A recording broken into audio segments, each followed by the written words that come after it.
Madame la Présidente, Madame la Ministre, Madame la Présidente de la Commission spéciale, Monsieur le rapporteur général, Mesdames et Monsieur le rapporteur, Mesdames et Messieurs les parlementaires, chers collègues. Le soleil ni la mort ne se peuvent regarder fixement. S'il nous fallait trouver une vertu, mais il y en a d'autres, à ce texte, c'est de nous amener à démentir cette maxime de La Rochefoucauld. Certes, il ne s'agit pas de regarder obsessionnellement, fixement la mort, mais bien d'être à rebours de l'invisibilisation de celle-ci, du déni intime et de ces prolongements collectifs qui nous font si peu aborder cet enjeu par définition incontournable. Alors oui, regardons la mort en face. Aujourd'hui, 27 mai, environ 2000 personnes vont mourir en France aujourd'hui. 90% auront plus de 60 ans et 1400 d'entre elles auront plus de 75 ans. En France, c'est d'abord et fort logiquement vieux qu'on meurt le plus. J'ajoute que 150 000 résidents d'EHPAD décèdent chaque année, un quart des résidents. Alors je vous le dis tout de suite, pour ne pas y revenir, Madame la Ministre, s'il y a un droit à garantir tout aussi important, c'est celui de vieillir dans la dignité.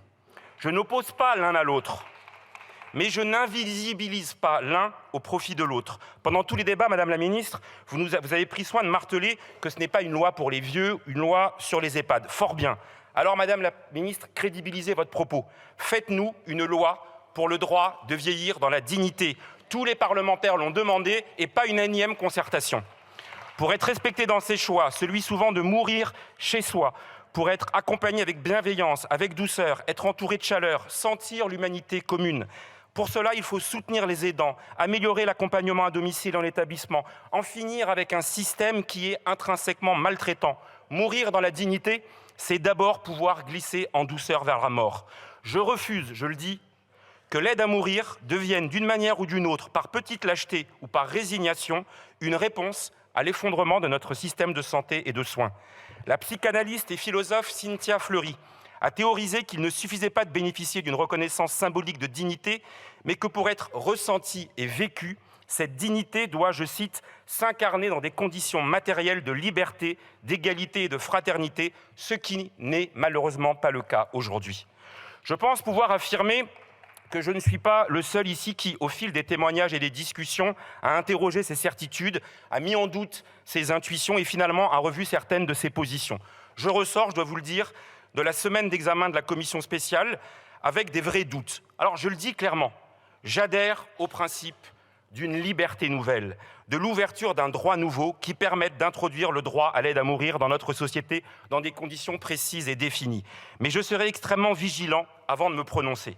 D'abord sur les soins palliatifs, le renforcement des soins palliatifs qui ne saurait être dilué, invisibilisé dans les soins d'accompagnement que vous créez, alors qu'il aurait été plus simple de parler de soins palliatifs précoces qui existent déjà. Le renforcement des soins palliatifs, c'est assurer une répartition équitable sur tout le territoire national. Avec mes collègues du groupe socialiste, nous avons fait adopter un amendement en ce sens en commission spéciale. Mais c'est surtout leur montée en puissance qui doit être garantie. Une stratégie décennale a été mise en œuvre, mais la temporalité et son rythme sont insuffisants. C'est pourquoi nous vous demanderons à nouveau de vous engager dans une loi de programmation pour donner aux parlementaires le dernier mot. Nous soutenons également le développement des maisons d'accompagnement, un nouveau type d'établissement dont nous veillerons à ce qu'il demeure dans le champ du service public en excluant le recours à des opérateurs à but lucratif. S'agissant de l'aide à mourir, mes positions ne sont pas dogmatiques. Parfois, elles apparaîtront conservatrices par rapport au texte, parfois plus libérales. Résumons dans une formule la plus simple. Nous légiférons pour permettre à ceux qui veulent mourir de le faire comme ils le veulent, parce qu'ils savent qu'ils vont mourir bientôt et parce qu'ils subissent des souffrances insupportables. Chaque mot compte. Vouloir mourir, c'est pouvoir l'exprimer clairement au moment de ce choix. Et je le dis bien au moment de ce choix. Je suis, à titre personnel, vous le comprenez, dubitatif sur le recours aux directives anticipées dans toutes les situations. Je ne souhaite pas qu'à 30 ou 50 ans, effrayés par la maladie d'Alzheimer et surtout par la manière dont notre société accompagne ces malades, on puisse écrire une directive anticipée qui s'applique à 80 ou 85 ans. Mais je suis conscient aussi qu'elles peuvent être nécessaires dans des situations accidentelles. Il serait terrible que ce texte ne réponde pas aux questions et aux débats qui ont défrayé la chronique. Comme ils le veulent, ma collègue Battistel l'a rappelé, c'est en permettant un choix absolu entre l'auto-administration ou l'administration par un soignant. Mais à titre personnel, je dois vous dire ma totale opposition à la possibilité de recourir à une personne volontaire. Comment expliquer la présence de cette singularité, de cette innovation mondiale dans ce texte ?